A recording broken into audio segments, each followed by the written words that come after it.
7 ગુજરાતનો અવાજ।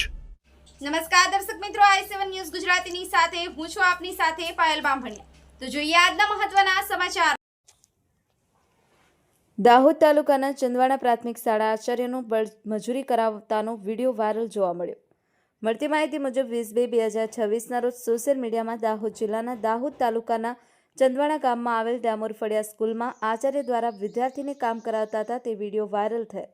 તે બાબતે આજે આમ આદમી પાર્ટીના નેતા દેવેન્દ્રભાઈ મેડા, દાહોદ જિલ્લા યુવા પ્રમુખ કૃષ્ણા ચારેલ, દાહોદ તાલુકા યુવા પ્રમુખ અનિલભાઈ બિલવાડ, દાહોદ તાલુકા એસટી યુવા પ્રમુખ જસવંત કડમી, ગરબાડા તાલુકા સોશિયલ મીડિયા પ્રભારી સુનિલ કુમાર મેડા, આશીષભાઈ ડામોર, મહેન્દ્રભાઈ માવી, નવલભાઈ ખરાડિયા, નરસિંહભાઈ, નરેશભાઈ બિલવાડ તેમજ સામાજિક આગેવાનોએ સ્કૂલમાં મુલાકાત લીધી અને આચાર્ય વિદ્યાર્થી સાથે વાર્તાલાપ કરતા સત્ય હકીકત જાણ થતાં અને આખરે આચાર્ય દ્વારા સ્વીકારવામાં આવ્યું કે મારી ભૂલ થઈ ગઈ અને હવેથી વિદ્યાર્થી પાસે કામ કરવામાં નહીં આવે તેવું કબૂલ્યું હતું। આમ સ્કૂલોમાં પણ શિક્ષકો બાળ મજૂરોનો ઉપયોગ કરતા જોવા મળ્યા હતા। હવે જોવું રહ્યું કે શિક્ષણ વિભાગ કેવા પ્રકારની કામગીરી હાથ ધરવામાં આવશે તે જોવું રહ્યું।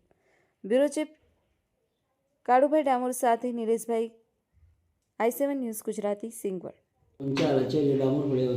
પ્રાથમિક શાળા જે કાલે સોશિયલ મીડિયામાં મજૂરી માટેનો મારો વિડીયો વાયરલ કરેલો, એમાં આજે સમાજના આગેવાનો અહીં આવ્યા છે।